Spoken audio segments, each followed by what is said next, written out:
Bonjour tout le monde! Dans cette vidéo, je vais vous montrer comment réparer un ongle cassé ou tout simplement comment l'allonger avec les moules et le gel extend.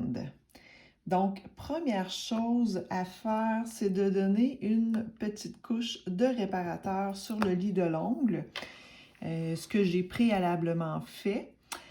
Par la suite, on vient passer la petite lingette d'alcool.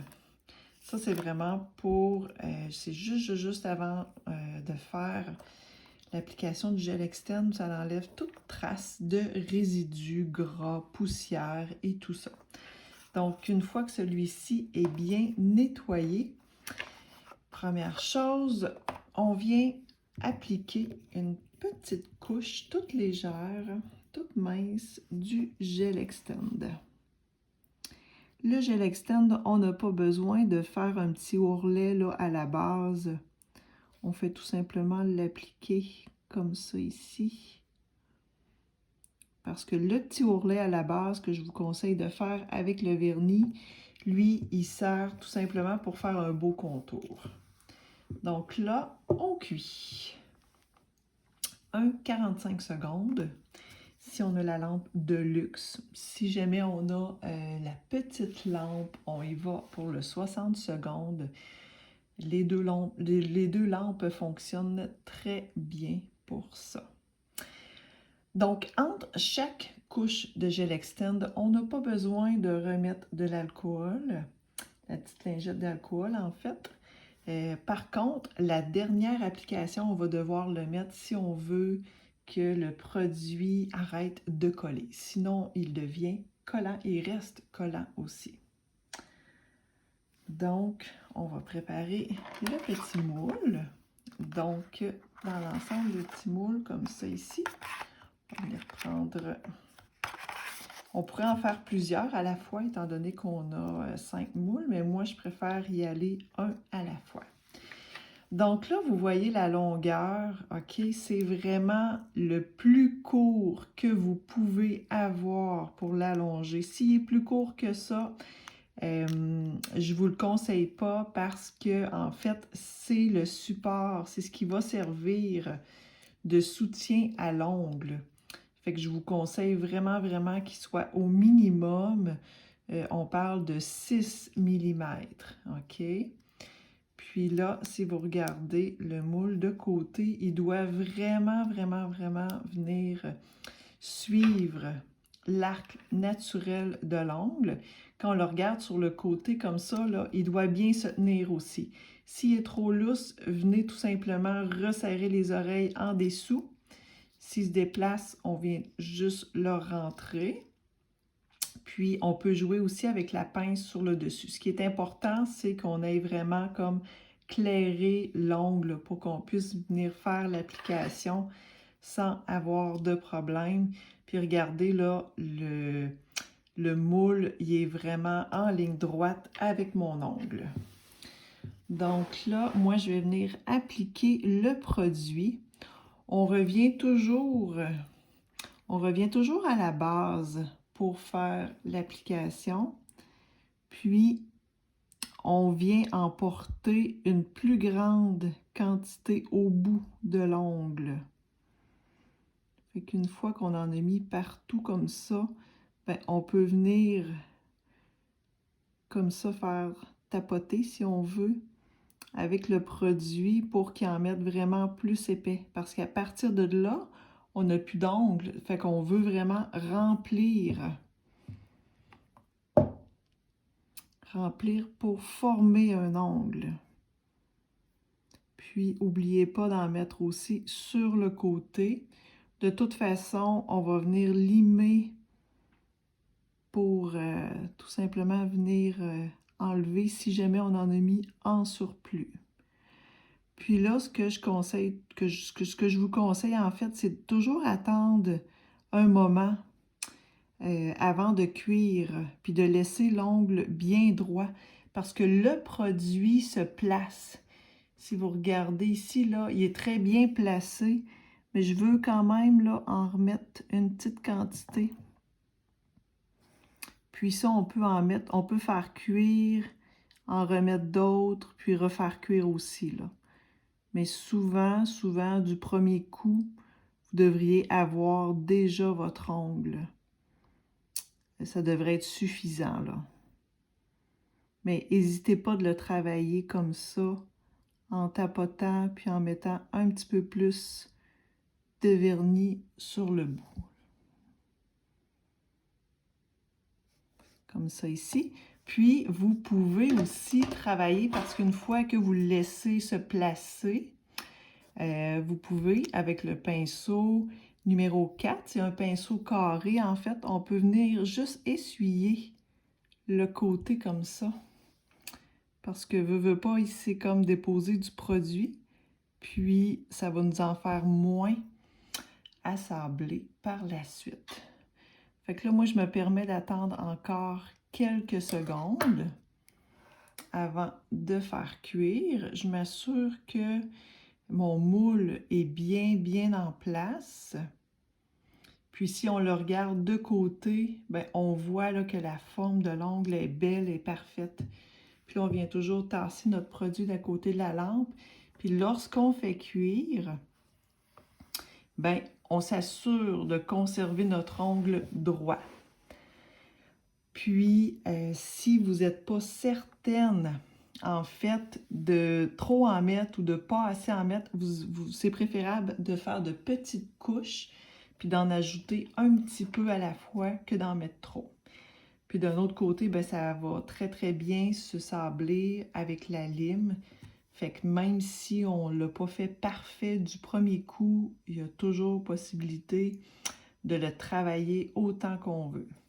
Mais je vous dis, ce petit pinceau-là, il est vraiment génial, le pinceau carré, là, pour revenir travailler le produit. Puis, un autre truc, c'est d'attendre quelques secondes avant de le faire cuire. Puis là, si je vous le montre de côté, là, on peut le voir, mon chablon, il est très bien aligné avec mon ongle. Lorsqu'on vient le décoller, ben, on fait juste faire une petite pression comme ça, en dessous. Puis on vient un petit peu tirer vers le bas. On ne tire pas vers le haut parce qu'on ne veut pas l'arracher. On tire vers le bas. Puis on vient tout simplement l'enlever. Et quand on regarde le résultat, comme ça ici, on peut mieux voir peut-être comme ça. T'sais, on voit là qu'il est plus mince. T'sais, fait que là, il faut le travailler. Fait qu'on vient avec la lime, en fait. Je vous conseille toujours de limer toujours sur le même sens pour ne pas créer de fissures. C'est toujours préférable.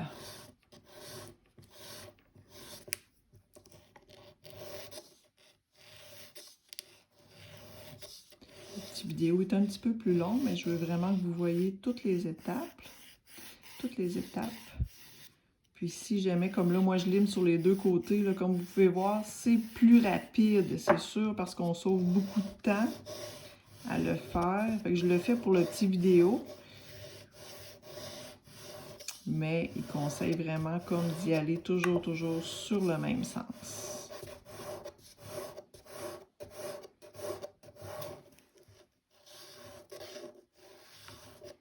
Je vais juste tasser mes deux produits parce que je veux rester centré. C'est ici.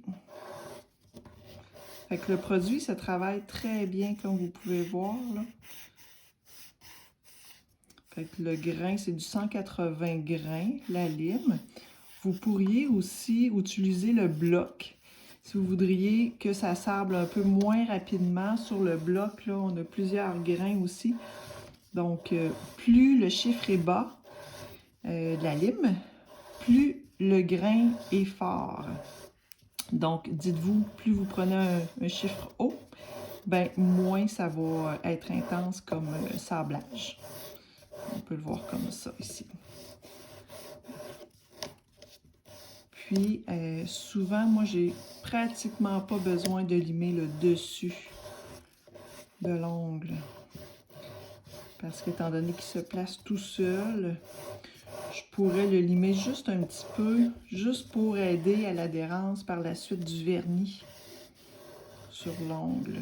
parce que, étant donné que c'est un produit qui est lustré, bien, ça se pourrait que le vernis tienne un petit peu moins longtemps. Tandis qu'en ponçant un petit peu l'ongle, ben, ça va faire en sorte qu'il va adhérer, il va coller encore plus.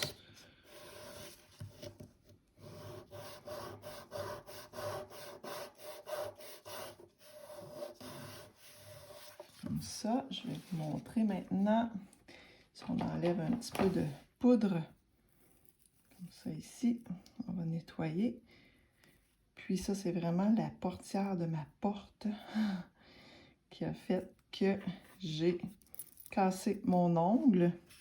Si je vous le remonte comme ça ici, là, je regarde, là, j'ai comme un petit quelque chose, une petite affaire. Fait que moi, ce que je vais faire, je préfère en remettre un petit peu. Mais il n'y a pas de bosse, là. Côté dessus de l'ongle, il est super beau.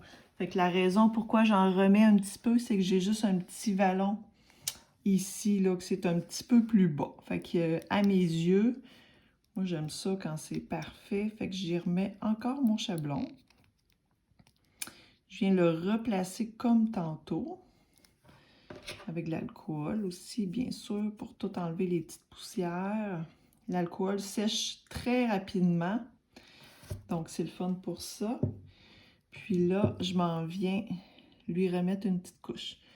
Puis, quand je regarde ici, là, je me dis que le pourtour est très beau. Fait que même sans chablon, sans moule, je vais être en mesure de pouvoir le remplir facilement.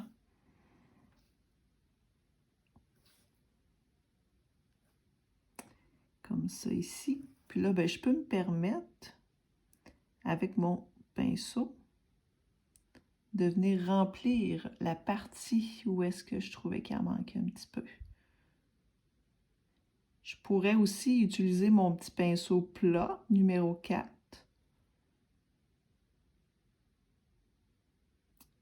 Comme ça. Puis là, j'attends encore un petit peu. Je le laisse se placer. Puis là, juste pour vous montrer, là, ici, là, je pourrais dire, ben là, je trouve qu'il y en a un petit peu épais. Fait que je viens enlever le plus épais, qui n'est pas tant nécessaire, parce que moi, c'était le bout ici que je voulais remplir. Puis, je viens le placer. Là, je fais exprès pour le travailler, pour que vous puissiez voir là, que tout ça, c'est possible, là, sans aucun problème.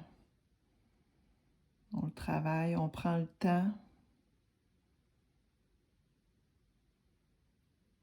Comme ça. Puis, on peut voir. Je suis obligée de le laisser droit là, pour qu'il se place. On voit qu'il se place très bien. J'attends peut-être, je peux attendre une vingtaine de secondes environ. Comme ça, je regarde sur le côté, il est super beau. Je fais le tour comme ça me convient bien. Alors maintenant, je fais cuire. Je fais cuire encore un petit 45 secondes. Donc, et voilà. Vous pourriez dire, on fait plusieurs ongles à la fois. Mais ce qui est important à ce moment-là, c'est vraiment de vous assurer que vous conservez votre main très droite parce que le produit va se déplacer un petit peu si on met nos doigts de côté.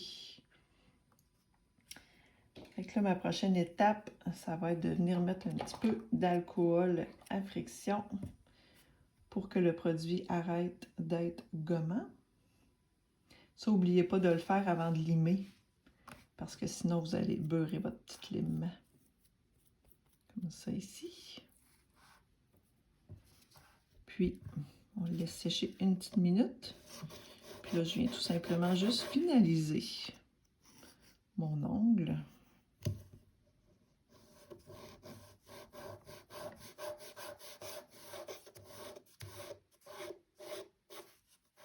Puis à date, je vous dirais que même si je lime dans les deux sens, j'ai pas vraiment créé de décollement.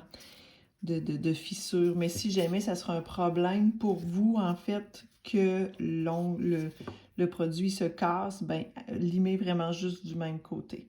Fait que là, comme vous pouvez voir, là, il est super beau. Puis, je peux comme juste y passer un petit coup de lime. Je préfère, par contre, prendre mon bloc pour le dessus, puis utiliser le grain 220, parce qu'il est un petit peu moins fort. Je peux venir lui donner juste un petit limage comme ça pour m'assurer qu'il reste uni. J'aime bien qu'on voit toute l'uniformité de l'ongle qui est très lisse. Donc, on n'a pas besoin d'en enlever trop.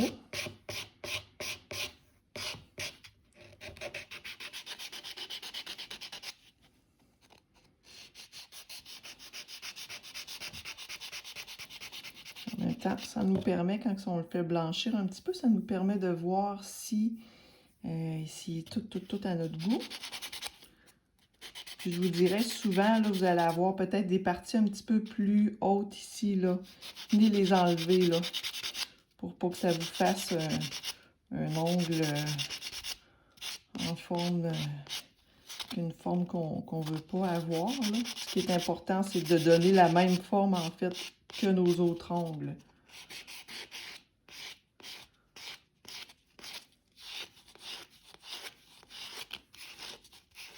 Tiens, on renettoie une dernière fois.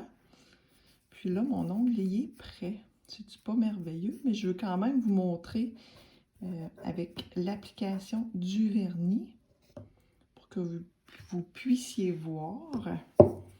Fait que c'est le Truth or Bar que j'ai utilisé, que j'adore. Donc là, je viens déposer ma petite goutte pour venir faire mon petit contour. En fait, c'est mon application normale que je fais, l'application régulière. Puis moi, ce que je veux vous montrer, c'est l'uniformité du dessus de l'ongle. Comment votre ongle est supposé d'être parfait, là. Il n'y a pas de raison qu'on ait de bosse dessus. Fait que regardez. Puis là, comme je peux voir, j'ai un petit quelque chose ici. Comme ça. Alors, et voilà. Je vais vous le montrer comme ça ici. Fait que je vais faire cuire. Et voilà, mes chers. Fait que je vous mets une dernière photo après le petit vidéo pour que vous puissiez voir. Mais c'était la petite technique avec les moules à ongles et le gel extend. Donc, amusez-vous, puis n'hésitez pas de me montrer votre belle manicure.